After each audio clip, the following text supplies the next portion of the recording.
आजकालचं आपलं आयुष्य किती धावपळीचं झालंय नाही का? रोज नव्या समस्या, नवी आव्हानं. पण विचार करा, जर कोणी म्हटलं की आपल्या या सगळ्या मॉडर्न प्रॉब्लेम्सची उत्तरं हजारो वर्षांपूर्वीच लिहून ठेवली आहेत तर? चला आपण मिळून शोधूया की हे प्राचीन ज्ञान आजच्या काळात आपल्याला कसं उपयोगी पडू शकतं. तर या प्रवासात आपलं मार्गदर्शक असणार आहे चाणक्य इन डेली लाईफ हे पुस्तक. हे फक्त एक पुस्तक नाहीये, तर हा 2000 वर्षांपूर्वीच्या एका महान विचारवंताने दिलेला रोजच्या जगण्यासाठीचा एक व्यावहारिक ज्ञानाचा खजिना आहे. आज बघा ना, आपल्या आजूबाजूला माहितीचा अक्षरशः पूर आलाय. इंटरनेट, सोशल मीडिया आणि असंख्य लाईफ हॅक्स सतत आपल्यावर आढळत असतात. एकाच गोष्टीसाठी 10 वेगवेगळे मार्ग सांगितले जातात आणि मग यातलं नेमकं काय निवडावं हेच कठीण होऊन बसतं. पण गंमत म्हणजे या माहितीच्या गोंधळात खरं, लागू होणारं शहाणपण ते कुठेतरी हरवूनच गेलंय. कोणती माहिती खरी आणि कोणती खोटी, काय महत्वाचं आणि काय नाही हे ठरवणं खूपच अवघड झालंय. मग खरा प्रश्न हाच आहे की 2000 वर्ष जुनं एखादं पुस्तक आपल्या आजच्या या गुंतागुंतीच्या आयुष्याला खरोखरच योग्य दिशा देऊ शकेल का? चला तर याच प्रश्नाचं उत्तर शोधूया. चाणक्याच्या मते आपल्या आयुष्यातलं सगळ्यात मोठं आव्हान काय असेल तर ते म्हणजे जीवनाच्या वेगवेगळ्या भूमिकांमध्ये संतुलन साधणं. आणि खरं तर आपल्या सगळ्या समस्यांची सुरुवातच इथून होते. यातला पहिला भाग आपलं व्यावसायिक जीवन. प्रत्येकालाच आपल्या कामात यशस्वी व्हायचं असतं नाही का? पैसा, पद, प्रतिष्ठा हे सगळं मिळवायचं असतं. दुसरा तितकाच महत्वाचा भाग म्हणजे आपलं कुटुंब. कुटुंबाकडून मिळणारा आनंद, ते समाधान, त्याला कशाचीच तोड नाही.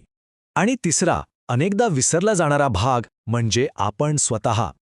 आपल्या आवडीनिवडी, आपलं स्वातंत्र्य आणि आपलं वैयक्तिक समाधान यालाही तितकंच महत्त्व आहे. पण खरा पीच इथेच आहे. करिअर, कुटुंब आणि स्वतःसाठीचं आयुष्य ह्या तिन्ही गोष्टींमध्ये एकाच वेळी यश मिळवणं शक्य आहे का?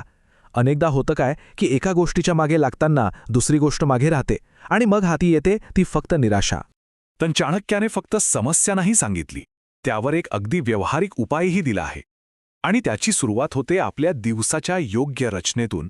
चाणक्य राजाला सल्ला देतो की दिवसाची सुरुवात संगीताच्या मधुर आवाजाने करा, ज्यामुळे मन एकदम शांत होतं. त्यानंतर त्या दिवशी आपल्याला काय काय करायचं आहे यावर शांतपणे विचार करा आणि मग निसर्गाच्या जवळ जा, जसं की गाय, वासरू आणि बैलाला प्रदक्षिणा घालणं. या छोट्या छोट्या कृतींमधून मन आणि निसर्ग यांच्यात एक नातं तयार होतं आणि दिवसाची सुरुवात एका सकारात्मक ऊर्जेने होते. या सगळ्याच्या मागे एक मोठं तत्वज्ञान आहे, ज्याला आण्विक असं म्हणतात. अर्थशास्त्रानुसार हे स्पष्ट विचारांचं शास्त्र आहे. याचा अभ्यास केल्यामुळे परिस्थिती कशीही असो, सुख असो वा दुःख, मन स्थिर राहतं आणि आपले विचार, आपलं बोलणं आणि आपली कृती यात एक प्रकारचं प्रावीण्य येतं. आणि हे फक्त काही वरवरचे सल्ले नाहीत बरं का. चाणक्याच्या अर्थशास्त्रात तब्बल 6000 सूत्र आहेत. विचार करा, 6000. यावरूनच या ज्ञानाची खोली किती प्रचंड असेल याचा आपल्याला अंदाज येतो. म्हणजे या साध्या सोप्या वाटणाऱ्या सवयींमागे किती मोठं शास्त्र लपलेलं आहे. चला आता रोजच्या जगण्यातून एका फार महत्वाच्या विषयाकडे वळूया, तो म्हणजे पैसा. बघूया संपत्तीबद्दल प्राचीन ग्रंथांमध्ये काय सांगितलं आहे. आता इथे बघा किती रंजक फरक दिसतोय आजची आणि प्राचीन विचारसरणी. आजकाल आपण संपत्ती साठवण्यावर भर देतो, पण पुराण काय सांगतात की संपत्ती वाहत्या नदीसारखी वापरा, कारण साचलेलं पाणी जसं खराब होतं तसंच साचवलेला पैसाही होतो. रामायण शिकवतं की समाधान हीच खरी संपत्ती आहे आणि कामसूत्रानुसार नशिबापेक्षा कठोर परिश्रमातूनच संपत्ती मिळते. आणि चाणक्याचं हे वाक्य तर अप्रतिम आहे खरंच. ते काय म्हणतात बघा, की जो सतत नशिबाच्या ताऱ्यांकडे बघत बसतो ना, त्याच्यापासून संपत्ती दूर पळते. का? कारण तुमची संपत्ती हीच तुमचा खरा नशिबाचा तारा आहे. मग बाकीचे तारे काय करणार? म्हणजे सगळा भर प्रयत्नांवर आहे. 100 वेळा प्रयत्न करा, यश मिळणारच, असं ते म्हणतात. तर या सगळ्याचा महत्वाचा मुद्दा असा आहे की प्राचीन ज्ञान आपल्याला एक सक्रिय आणि नैतिक दृष्टिकोन देतं. वेदांमध्ये म्हटलंय की धोका पत्करणं हे सामान्य आयुष्य जगण्यापेक्षा कधीच चांगलं आहे.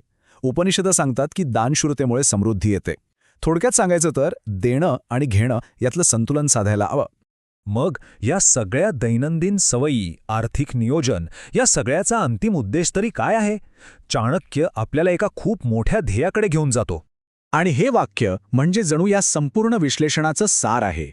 जेव्हा आपले विचार स्पष्ट असतात तेव्हा कोणतीही समस्या आपल्याला हरवू शकत नाही. आपण प्रत्येक आव्हानासाठी तयार असतो.